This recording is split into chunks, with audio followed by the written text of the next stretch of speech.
Sa ngalan ng Ama, ng Anak at ng Espiritu Santo.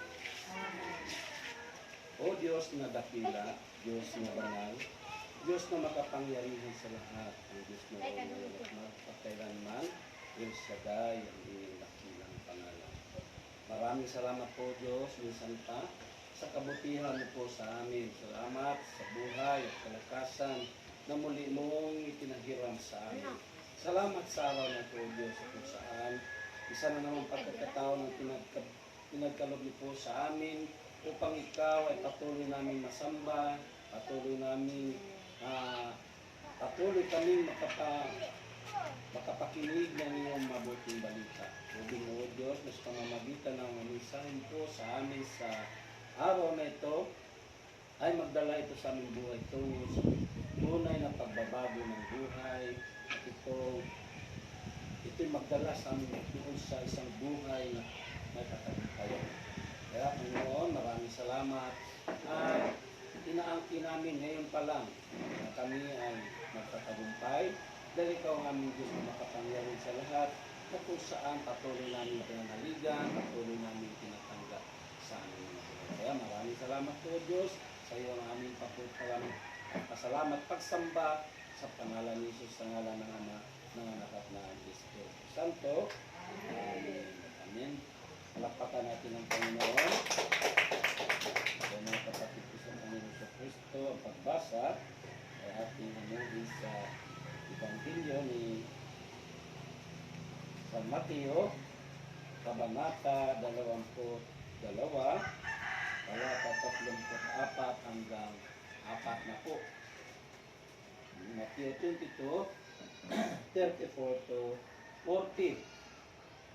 Sabi dito sa wikang Tagalog, nagtitipon-tipon ang mga Pariseo nang mabalitaan nilang napatahimik ni Jesus ang mga Saduceo. At isa sa kanila, isang dalubhasa sa kautusan, ang nagtanong kay Jesus upang subukin ito. Guro, alin po ang pinakamahalagang utos sa kautusan? Sumagot si Jesus, ibigin mo ang Panginoon mong Diyos ng buong puso, ng buong kaluluwa at ng buong pag-iisip. Ito ang pinakamahalagang utos. Ito naman ang pangalawa, ibigin mo ang iyong kapwa gaya ng iyong sarili. Sa dalawang utos na ito, nakasalalay ang buong kautusan ni Moses at ang turo ng mga propeta. Mga kapatid ko sa Panginoon, ang mabuting balita ng ating Panginoon Jesucristo. Sige po, palakpakan natin ang Panginoon. So, hindi na po tayong maupo, mga kapatid ko sa Panginoon Jesucristo, sa biyaya ng Diyos. So, tayo magpasalamat lagi sa Diyos dahil isa na naman panibagong pagkakataon ang bawat araw kung saan muli natin mararanasan ang kanyang mga biyaya at pagpapala. Dahil nga po, nagising tayo at ito po araw na ito isang pagkakataon na kung saan ibinigay niya sa atin upang patuloy tayong magkaroon ng kaalaman, upang tayo patuloy na magkaroon ng pagkakilala sa ating Panginoong Diyos. So sa ating pagbasa mga kapatid ko sa Panginoon, ang ating binasa ay ito po yung Ebanghelyo sa darating na linggo po, no? Sa bigas po natin. Sa ating pagbasa, ating makikita na kung saan ay isang iskriba na dalubhasa sa kautusan ang nagtanong sa Panginoong Jesus. Nagtanong siya kung alin ang anong sugo sa tanang sugo sa Binisaya pa o pinakamahalagang utos sa lahat ng kautusan. So ginawa nila ito mga kapatid ko sa Panginoon, mga ginamahal kong kapatid. Ginawa nila ito, gihimo nila kini para sa bitiko nila ang Panginoong Jesucristo. Ginawa nila ito upang sisiluin o siluin ang Panginoong Jesucristo. Pero ang sagot ng Panginoon ay, sabi dito, ay ibigin ang Diyos ng higit sa lahat at ibigin ang kapwa tulad ng iyong sarili. So, sa dalawang batas na ito, sa pinakamahalagang batas na ito, sa dalawang mga kapatid ko sa Panginoon ay nakapaloob na dito ang lahat na batas na ginawa ng mga propeta at nila Moses. Nandun na lahat. Ilang batas niya sinasabi, ang sabi ay nasa 600 plus na batas. No? Doon ba nga lang sa 10 na ginawa ni Moses ay hirap na sundin. Hirap ng hirap ng sundin o sa buhay. Yung gagawin pa nila ng napakarami. Kaya sagot ng Panginoon ay ginawa na lang ng 2. So, ulitin ko nakapalo dito ang kautusan ni Moses at ng lahat ng mga kautusan na ginawa ng mga propeta mula sa mga propeta. So, mga kapatid ko sa Panginoon, ang 2 batas nito ay magkakaugnay. Magkakaugtong. Amen. Magkakaugnay dahil ang sabi nga ng Panginoon, kung ano ang ginagawa mo sa iyong kapwa ay ginawa mo sa akin. So, anong ibig sabihin nito mga kapatid ko sa Panginoon? Kung ano ang ginagawa natin sa kapwa, ibig sabihin, ay ginagawa mo sa Diyos. So, pagmamahal natin sa Diyos at pagmamahal natin sa kapwa ay magkakasama talaga. Dahil sabi doon sa Mateo 25, 34-40, no? Nagtatagalog lang mga kapatid ko sa kanya kasi nakarito dito natin pag-aaral ng mga salita ng Diyos, no? So sabi dito sa Mateo 25, 34-40, at sasabihin ng hari sa mga nasa kanan, halik kayo, mga pinagpala ng aking Ama. Pumasok na kayo at manirahan sa kahariang inihanda para sa inyo mula pa ng likhain ang sanlibutan, sapagkat ako'y nagutom at inyong pinakain. Kung nakikinig kayo mga kapatid ko sa Panginoon, sabi doon, sapagkat ako'y nagutom at inyong pinakain, nauhaw at inyong pinainom. Ako'y isang dayuhan at inyong pinatuloy. Ako'y walang maisuot at inyong pinaramtan. Nagkasakit at inyong ginalaw. Ako'y nabilanggo at inyong pinuntahan. Sasagot ang mga matuwid, Panginoon, kailan po namin kayo nakitang nagutom at aming pinakain o nauhaw at aming pinainom? Kailan po kayo naging dayuhan at aming pinatuloy o kayo walang maisuot at aming pinaramtan? At kailan po namin kayo nakitang may sakit o nasa bilangguan at aming dinalaw? Sasabihin ang hari, sinasabi ko sa inyo, nang gawin ninyo ito sa pinakahamag sa mga kapatid ko nito, ay sa akin ninyo ginawa. Amen po. So, kung ano lang ginawa natin sa kapwa ay ginawa natin sa ating Panginoon. Ito, sinasabi, hari, ito, sinuturo dyan ang ating haring Diyos, walang ibang kundi si Saday. So, ibig sabihin mga kapatid ko sa Panginoon, ang pagpamahal natin sa ating kapwa ay pagmamahal din natin sa Diyos. Amen? So, sa mga sinasabi ito ng Panginoong Hesus sa kanyang mga kausap noon na dapat isabuhay natin sa pagkasabi nito ng Panginoong Jesucristo noon na dapat makita ito sa ating buhay ang 2 utos na ito ang iba kundi yung mahalin, ibigin ang Diyos na higit sa lahat at ibigin ang kapwa ng gaya ng iyong sarili. Kaya sa ating pagninilay ngayon, mga kapatid ko sa Panginoon, ating pag-aaralan ang tungkol sa taong umiibig sa Diyos. Tayo ba'y umiibig sa Diyos? Tayo lahat ba'y nagmamahal sa Diyos? So ngayon, ano ba ang mga palatandaan ng mga taong umiibig sa Diyos? Kasama pa tayo dito sa mga palatandaan na ating talakayan ngayon, ating pag-aralan. Nasa iyo ba ang mga palatandaan ng isang taong nagmamahal o umibig sa Diyos? Sa ating paksa ngayon ay love the Lord thy God. O ibigin ang Panginoong Diyos. Pero ang pinaka-team natin, mga tanda ng mga taong umiibig sa Diyos. Amen?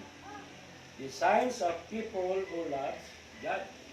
Amen. Kung tayo nagmamahal sa Diyos, makita sa ating buhay ang mga palatandaan ito at ang unang palatandaan, mga kapatid ko sa Panginoon, na dapat makita kung tayo nagmamahal sa Diyos ay ang tinatawag natin reformation of life. Ano ba itong reformation? Pagbabago ng buhay alang-alang sa Panginoon Diyos. Reformation of life for the sake of God. Amen?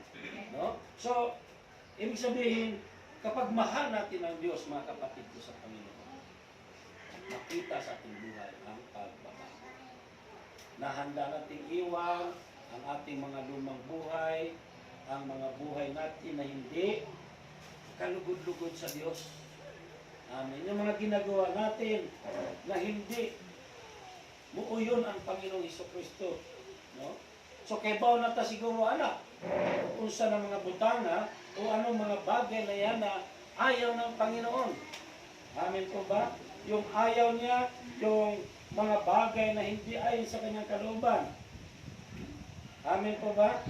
Dahil ang dati na ay ang dati nating ginagawa sa luma nating buhay, pinagkanon man ta sa atong isig katao. Amen.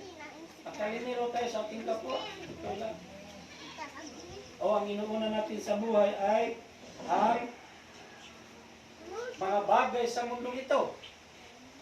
Mga butangin ni kalibutangan na ang samantala. So dati, inuuna natin sa buhay ang mga bagay na yun. Mga kalayawan, kasiyahan, inuuna natin yung kung saan dahil tayo kumita ng malaking halaga para sa ating mga negosyo. Subalit, dahil sa Panginoon, tungod sa itong Panginoon sa Kristo, nagbago ang dagat sa pagkakas. Amen. For the sake of the Lord, for the sake of God, no? Reformation of life or changes of life. O ibig sabihin, pagbabago sa dagat sa atong kinabuhi. Amen. So nga naman, sa pagbago nato sa atong dagat sa atong kinabuhi, pagbabago natin ng ating buhay, ay pagpapakita natin ito na nagmamahal tayo sa ating Panginoon Diyos. Amen. Pagpapakita natin na Diyos na ang ating inuuna sa ating buhay. Amen. Pagpapakita ito na mahal mo ang Diyos. Bakit? Kapag ang isang taong mahal mo, handa mong sundin ang kanyang inutos. Handa kang magpapasakot. Willing tayo na sundin ang kanyang mga ipinag-utos. Maging sa asawa mo. Pag mahal mo ang asawa mo, handa mong iwan ang ayaw ng asawa mo. Amen. Para matagal daw yung pagsasama ng isang magtiayon o mag-asawa ay ano, gawin mo raw ang mga bagay na ayaw niya. Kasabot mo na? Naintindihan niyo po, para daw magtagal ang pagsasama ng mag-asawa, gawin mo ang mga bagay na ayaw niya. Tinawabitaw na. Nangatawa mo. Ha? Gawin mo ang mga bagay na ayaw niya. Ano yon? Pag mahal mo ang isang tao, ayaw ng asawa mo na lagi kang lasing, di huwag mong gawin. Gawin mo na huwag kang maglasing. Ayaw ng asawa mo na magsugal ka, gawin mo yung ayaw niya. Ano yon? Huwag kang magsugal. Sundin mo ang ganyang kagustuhan, kanyang gusto. Amen po. Kasabot na mo. Ibig sabihin, para daw magtagal ang pagsasama sa mag-asawa ay sundin mo. Pag sinabi sa imong bana, no? Sa iyong asawang lalaki, sasabihin sa iyo, Heart, huwag ka ng mga pitbahay. Ayaw niya ng mga pitbahay ka na. So ano gawin mo? Gawin mo ang ayaw niya. Anong gawin mo? Huwag ka na mga pitbahay. So yun mga kapatid ko sa... Ganon din sa iyong asawang lalaki. Kapag mahal ka ng iyong asawang lalaki, gagawin mo ayaw niya. Amen? O kapag mahal ka ng iyong...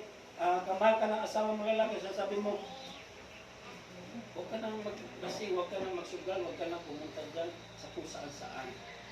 Iwanan mo na yan.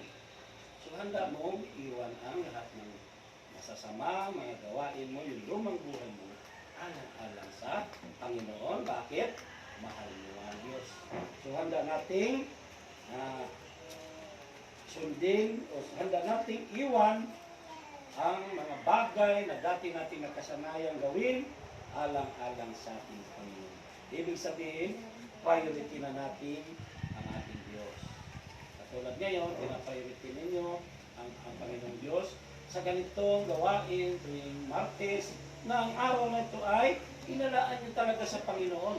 Amin bagamat nalimay tayo, nahuli tayo, kasi sabi ni Sister kanina, ay akala ko nahuli na ako, talagang huli po kayo kasi alas 12:30 na.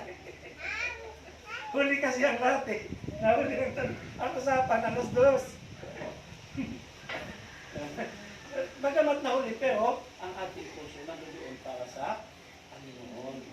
Nandun pa rin, humahabol pa rin tayo, no? Bakit ba tayo nagsusumikap maka-atin? Dahil pagpapakita natin ang mahal natin ang Diyos. So ito yung palatandaan. Isa sa palatandaan ng mga taong nagmamahal sa Diyos. Amen? Palatanda na kung saan naglalaan ka na ng oras para sa Kanya. Amen? Nakalimutan mo muna yung ano man yung magagandang pinapanood mo sa iyong tahanan, ano man yung dapat masarap matulog sa ganitong oras. Di ka muna matutulog. Ibaling sa gawain ka matulog.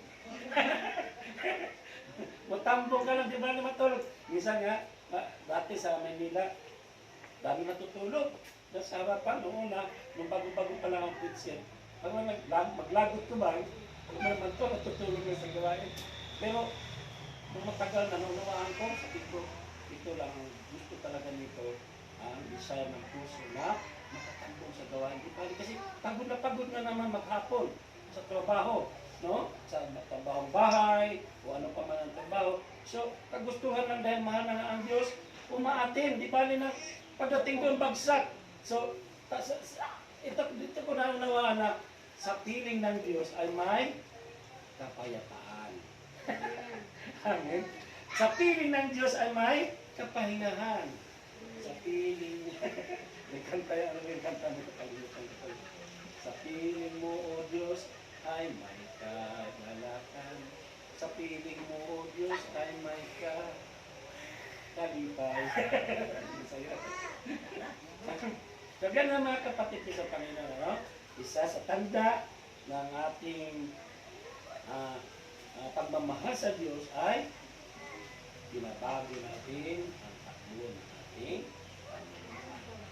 Iniiwan na natin ang buong nating buhay. Amen? No? So, handa natin iwan yung mga comfort natin sa ating mga tahanan, yung nandoon ka, napakuya-kuya-kuya ka sa mo sa 2 oras o 1 oras, no? Yun. Pero mo, hindi kang doon ka lang sa bahay mo, magpapahinga. So maraming mga wala sa gawan. Bakit? Ito hindi nila kayang gawin na. Kasi napakasarap nga naman sa doon ka sa bahay mo, nagpapahinga, natutulog ka. Pero alang-alang sa Panginoon, iniiwan mo pansamantala. Amen? Iniiwan natin pansamantala, maging ang mahal natin sa buhay. Dahil nagmamahal tayo sa Diyos. Amen? So yan mga kapatid ko sa Panginoon, yung una na palatandaan ng mga taong umiibig sa Diyos. Pangalawa, ang palatandaan ng taong umiibig sa Diyos ay tapat na naglilingkod sa Diyos. Amen? Tapat. Faithful servant of God. Amen? Anong ibig sabihin? Matinud-anon ang pangalagad niya sa Diyos. Mo niya, buti kasabot matinud-anon, totoo, na ibig sabihin, nagsusumikap, handang ibigay ang oras para sa Diyos. Amen? Kasi yung mga totoo, tunay na nagmamahal sa Diyos, tunay din na naglilingkod sa Diyos. Balikan natin sa ating mga mahal sa buhay. Bilang halimbawa, no? Kapag mahal mo ang Diyos, ay ano, tapat mo siya, pag mahal mo ang iyong mga mahal sa buhay, ang iyong asawa, anak, o ano pa man, handa mong ibigay ang oras sa Kanya, tapat mo siyang paglilingkuran. Amen? Kapag mahal mo talaga ang asawa mo, tapat mong paglilingkuran. Parang ganun din sa ating Diyos. Na tapat tayo naglilingkod. Bakit? Mahal natin ang ating Diyos. Kaya natin ibigay sa Diyos kung ano mang meron tayo. Hindi tayo nanghihinayang. Amen? Ang tunay na nagmamahal sa Diyos ay hindi nanghihinayang. Katulad ng inyo, ang dami pagkain dinala ninyo, di ka nang gumastos kayo. Ibig sabihin, hindi kayo nanghihinayang. Kasi mayroong iba, bakit ako bibili? Bahala ka dyan. Bahala kayo dyan bumili. Yung mga kuripot sa Diyos, kuripot yun ang Diyos. Magbigay ng pagpapala. Amen? Pero kung giver ka, kahit na sa gitna ng pandemic niya, sa gitna na wala ka, pero bukas palit ka pa rin handa mong ibigay para sa Diyos, dahil tapat na tayo lingkod ng Diyos, handa natin ibigay ang damit piring, ibig sabihin, hindi tayo nagiging makasarili. Hindi na tayo naging makasarili. Ang mga umiibig sa Diyos, tapat na naglilingkod sa Diyos at hindi na nagiging makasarili. Amin po ba? Kaya na natin ibigay ang mga bagay na anong meron tayo. Kaya tulad na sa inyo, natutuwa kami dito kung na-assign kami. Kasi yung mga merenda na natitira, papadala sa amin. No? Minsan may isda pa o ano pa man, ipapadala. Ang iba kasi na pinapuntan, hindi namin pinapadala. Mga tira-tira. Dito lang natutuwa. At saka isa pa, no? Natutuwa ko dito sa inyong lugar kahit kakaunti kayo. Bakit? Masaya kayo na magkaroon ng gawain. Kasi yung mga tao sa iba, pag sinabi, oh, magkaroon na tayo ng gawain dyan.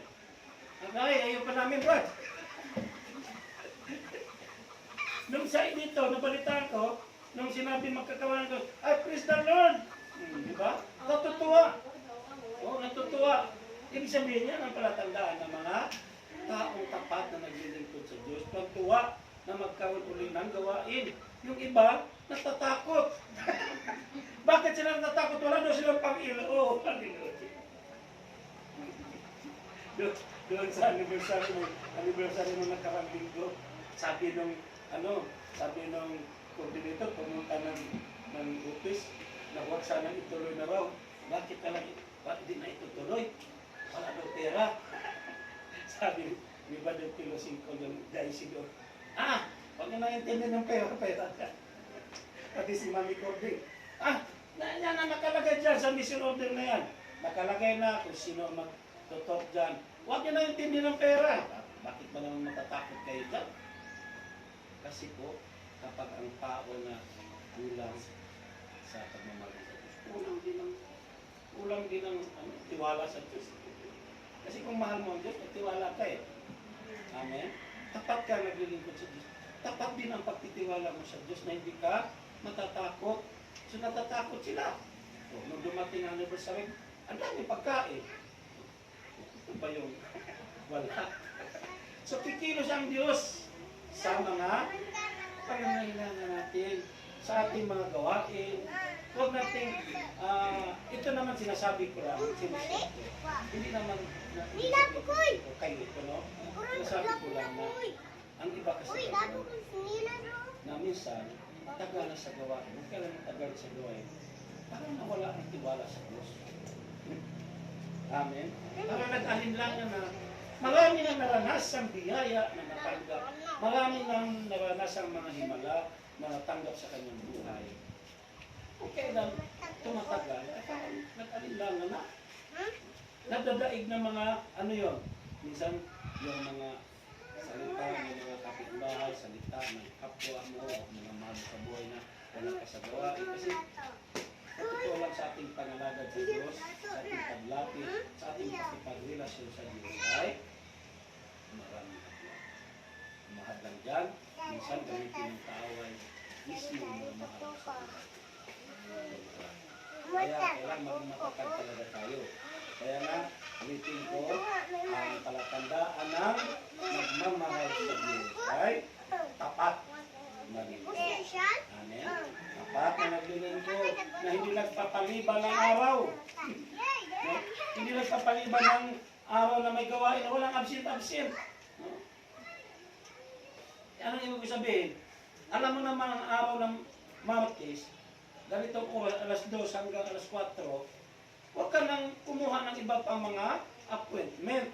Ibig sabihin, hindi, na may mag-alok sa iyo kasi gamitin ng kaawayan para umabsent ka. Para sa umabsent ka, meron minsan papadala sa iyo na ay, malaking pagkakitaan. Siyempre, madali ka. Matatangay ka sa ganon. No? Doon masusubok ng Diyos ang iyong katapatan. Doon masusubok ng Diyos ang ating katapatan. Na kung saan, sa parte niya, pinagpalit mo siya. Saan? Sa mga bagay. Sa pagkikitaan mo. Kaya iba, huwag mo isa ng tindahan. Huwag muna tayo dumalo. Sayang. Yung 2 oras, marami pa tayo may bibinta. Yung iba naliliit sa gawa. Bakit? Nagkaginod pagtitinda sa palengke. Pero kung di mo ipagpapalit ang mga bagay na yan sa Diyos, ibig sabihin, di mo ipagpalit ang Diyos sa mga bagay na yan, ibig sabihin, di bali na. Basta ako sa araw na ito, aatin ako sa gawa. Naalala ko si nanay ng dalang diba? O, atin ka muna. Atin ka muna. Hindi, mayroon pa ako papuntahan doon. Sige, punta rin. Atin mo, tapos bumalik. Putuloy ako ng sawan. Sa pagkahaya mo talaga, baka may tayong dahilan. No? Ganyan ang tao kasi pagka wala ka talaga tayong masasabing pagmamahal sa Diyos. O, sasabihin natin, mahal ko ang Diyos ba? Ba't sabihin mo hindi mahal? Nakikita sa gawa yan. Kasi madali sabihin, mahal ko ang Diyos. Pero ipakita natin sa gawa ang pagmamahal. Ano yun? Ha? Maging kapatay. Amen? Nasa gawain, nandiyan tayo, masikaso tayo. At wala na ninyong ginagawa. No? Isang magandang halimbawa yung ginagawa ninyo. Dito kayo, sa araw ng Martes. At ano? Ayan, laging may merienda. Gumagasto mo kayo ng merienda. Minsan may birthday pa. No? Si sister, ang laking biyaya, no? Sister, nagising ako ng gabi ata yun, ng message. Sino ito? Mga anak na ito. Ito na mga tandaan kung sino. Sabi ko, si sister na ano pala ito. Sabi ko, alam ko na si sister pala ito, nung ano, naalala ko, mga anak naman pala ito. So, lumayan ako, ganyan talaga sa dami ko na rin mga naging kaibigan sa FB, isa hindi ko maalala. Kaya pag nakita ko na yung ito, maalala ko na. Sila, mga ganyan, mga dumarating sa buhay, malaking biyaya. Wala sa Diyos yan, ano? Pang ilan na ba yan, sister? Pangalawa. Ilan ba ang plano? Sa Christina. Di totoo, malaking pamilya ay malaking biyaya sa Diyos yan. Di naman na ito, Butcher, kung di alam ng Diyos na kaya mong buhayin. Alam ng Diyos na kaya mong buhayin, kaya pinagkatiwalaan ka ng ganun karaming anak. Kung halimbawa, alam ng Diyos, ang ganda na walang kaya dito, dalawa lang kaya. Diyos na lagot. Pero pagka marami, ibig sabihin yan, di ba? May pinagkatiwala sa maliit na bagay, may pinagkatiwala sa mga bagay. So tayong mga pinagkatiwalaan sa Kanya, dapat maging takal tayo. Amin po ba? Ibigay natin ang ating mga tithes. O lang, buti rin yung tithes. Alam niyo pa yung tithes? No? Sino nagbibigay ng tithes dito? Pa, huwag kang matakot magbigay ng tithes, no? Sa inyong kinikita na, halimbawa, 10 piso. O halimbawa, lagyan natin 100, 10 piso ang ibibigay mo para sa Diyos. No? Huwag kayong matakot na mawalan. Dahil pagpapakita yan ng pagmamahal sa Diyos at pagpapakita ng ating katapatan sa Diyos. No? Sa pamamagitan ng ating pag-iikapo, babalik sa atin at higit pa sa ating inasal. Magtiwala ka, huwag ka lang mag-alinlangan. Sabihin mo na. Sa bagay, ang ikapo, kahit mag-alinlangan ka dyan, kasi sabi ng Panginoon, yan ang hamon ng Panginoon sa ating lahat. Yung hamon yan, sabi niya, subukin ninyong gawin ito. Kahit nag-alinlangan ka, katulad ko ng araw, di ko naman talaga alam ang pag-ikapo, tapos nang marinig ko ng ganitong pangaral, subukin ko kayo. Kasi sabi, subukin mo lang na gawin ito. So sinubok ko mula sa maliit, nag-umpisa sa 50 pesos, pagbibigay, may kapo. Bumabalik na, mas matindi pagpapala ang nararanasan. So na-challenge ako, no? Na-challenge ako lalo, yung 50, naging 100, naging 200, naging 300, hanggang umabot ng 1,000. So doon naman ipinapakita ng Panginoon na hindi siya sinungaling. Kapag naging tapat mo tayo sa Kanya, tapat din siya sa ating mga pangangailangan. Tapat siya sa ating buhay. Amen po ba? Ang Diyos na ating pinaglilingkuran ay Diyos na di nagpapatalo sa atin. No? Hindi nagpapalamang sa atin na kung anong ibibigay mo. Sabi niya, kung ibibigay mo ang isang kutsara, ibabalik sa iyo pala.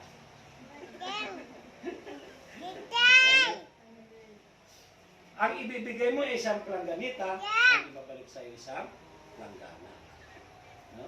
Ang kawali, ibibigay mo isang kawali, usang ka, ang babalik sa isang kakao. Yan ang ating Panginoon. Maniwala lang tayo at magtitiwala tayo. Amen? Dahil yan ay pagpapakita ng ating pananalig at tapat tayo sa ating Diyos. So hindi tayo nagiging makas sarili kapag tayo lingkod na tapat sa Diyos. Amen po?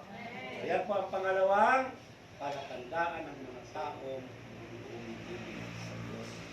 Amen? Ngayon tayo lang nakakaalam niya kung nasa atin na yung palatandaan na yan. Sinasabi ko lang ito kaya signs, no, o tanda ng mga taong umibig sa Diyos. Una, ano? Nagbabago ang buhay. Pangalawa ay tapat, o faithful servant of God. Ang pangatlo ay have faith. No? May pananalig sa Diyos. Nagkakita pa rin mo na dapat ang mga taong nagmamahal sa Diyos ay patuloy na nananalig sa Kanya. Amen? Patuloy na nisalig sa Diyos na muagi ka magkanisdanan, muagi ka magmmga kapakyasan, padahil kapag hirapon, tapat ka pa rin sa Kanya. Tapat ka naglilingkod sa Kanya at patuloy kang nananalig na hindi ka bibiguin ng Diyos sa iyong mga hinihingi. Amen?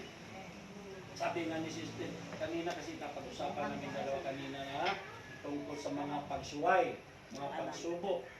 Sabi nga, di nawawala. Ang mga pagsubok talagang hindi mawawala kasi mga buhay pa tayo. Amen? Di mawawala yan habang buhay tayo. Ngayon, kung gusto natin mawala na mga bagay na yan, hindi punta na sa Panginoon. Wala na ang lahat na yan, ano? So yun, sabi ko nga, di nawawala ang mga pagsulay o mga pagsubok, pero ang pinakamasarap na parte kapag nasa gawa na tayo ng Diyos ay paliwala na sa atin ang mga pagsubok niya. Kayang-kaya natin mapagtagumpayan ang mga pagsubok na yun. Bakit? Nandoon tayo patuloy tayo na may pananalig sa Diyos. Amen? Nasa pagdating ng mga pagsubok, patuloy tayo nananalig at tumatawag sa Kanya. Amen? Kapag dumaranas tayo ng hindi maganda sa ating buhay, kawalan, anumang mga sitwasyon sa ating buhay, katulad ng nangyari sa ating pandemic na yan, kasi maraming mga taong naghihirap talaga sa ganitong panahon. Tayo man, dumaranas din ng kahirapan. Bagamat, di tayo pinabayaan ng Diyos. Ang nangyayari nga lang, dahil tayo nasa Panginoon, talagang mandoon yung patuloy tayo nananalig sa Panginoon. Kaya nga, dumating man ang mga sitwasyon, ang mga bagay o sitwasyon na hindi natin gusto sa ating buhay, tumatawag agad tayo sa ating Panginoon. Kasi sa pagtawag natin sa ating Panginoon Diyos, ay pagpapakita na tayo mayroong pananalig. Amin po ba? Bring your down unto the and some love it care. Narinig ko yung kanta na yun, di ba? Napakagandang awitin yun. Bring your down unto the and you need some love and care and nothing is going right. Kung ang buhay mo raw ay bagsak-bagsak, parang wala ka, brok na brok ka,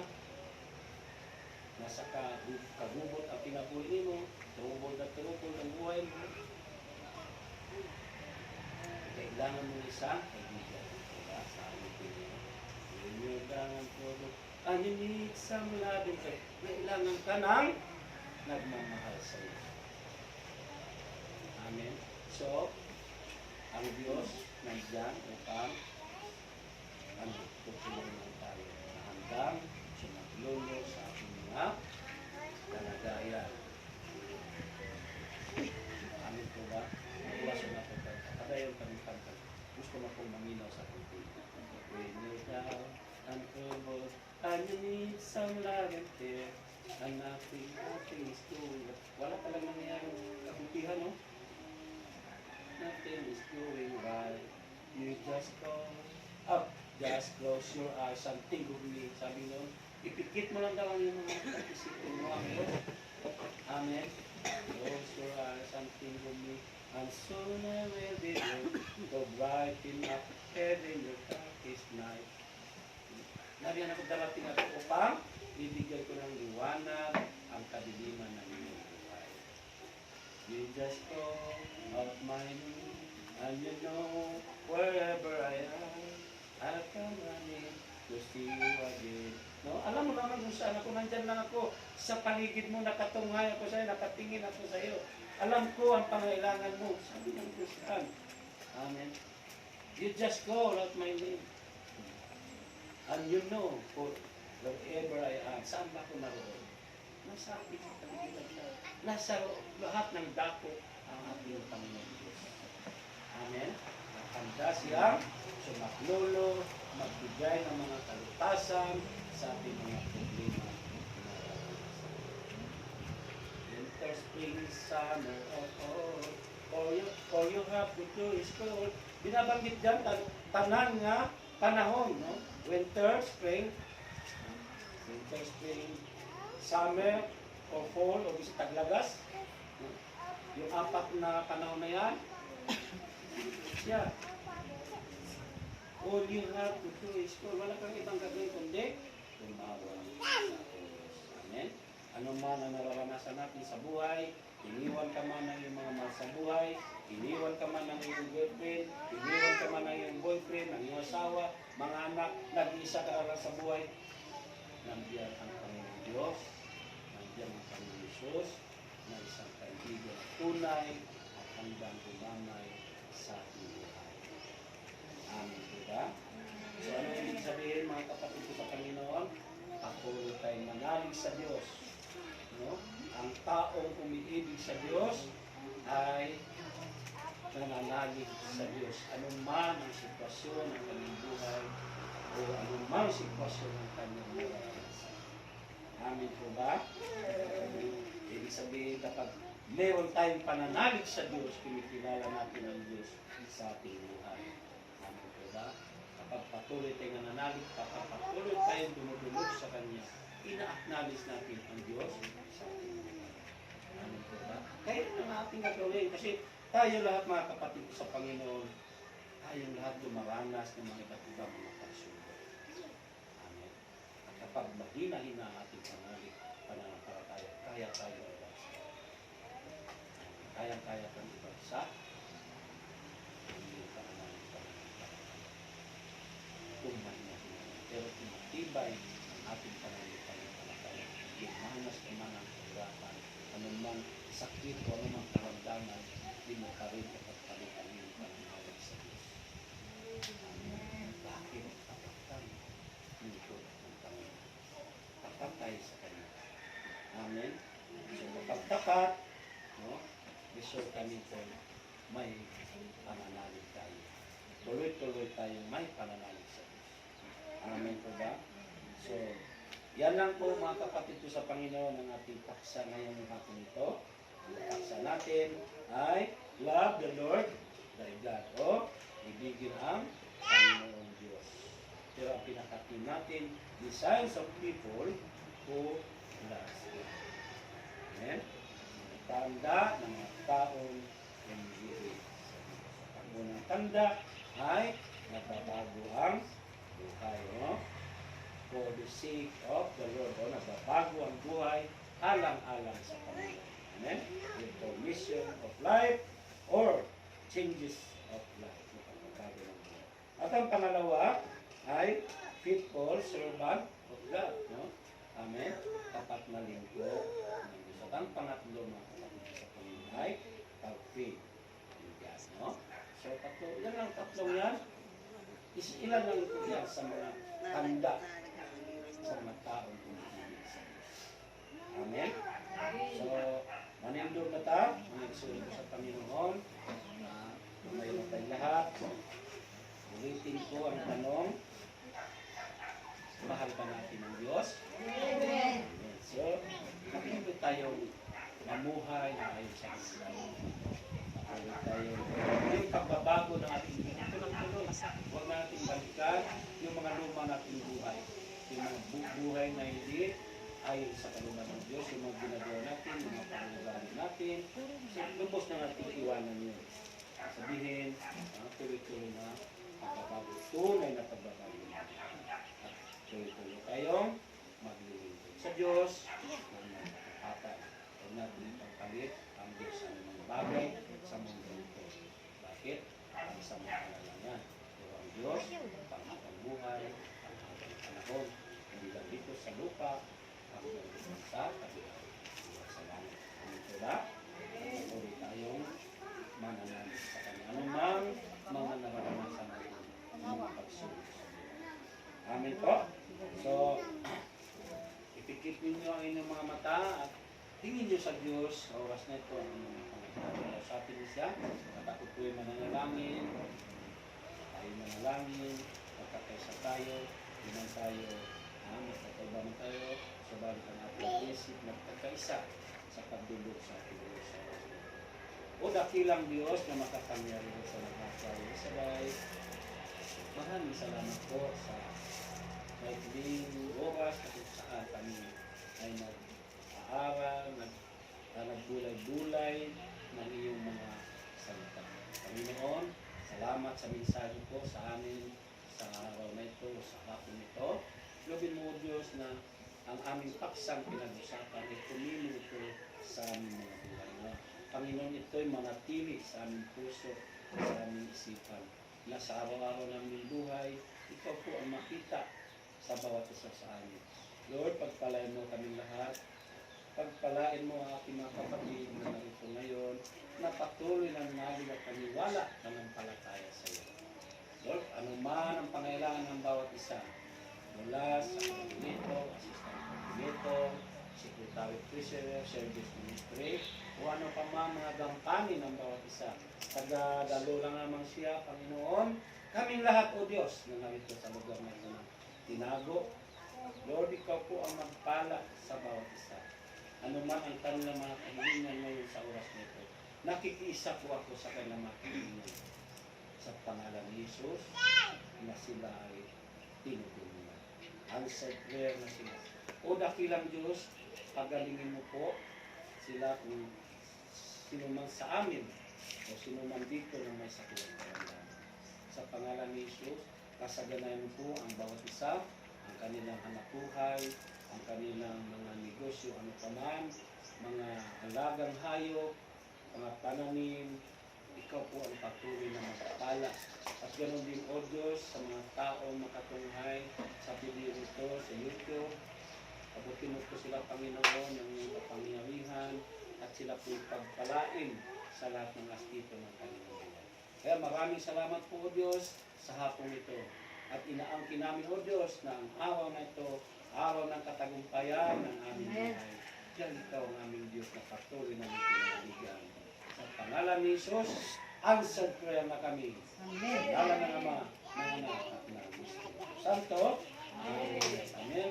Palakpakan natin ang Panginoon at kung makaawit tayo ng pasalamat sa Diyos, umawit tayo. Give thanks with a grateful heart. Give thanks to the Holy One. Give thanks because He's given Jesus Christ, His Son.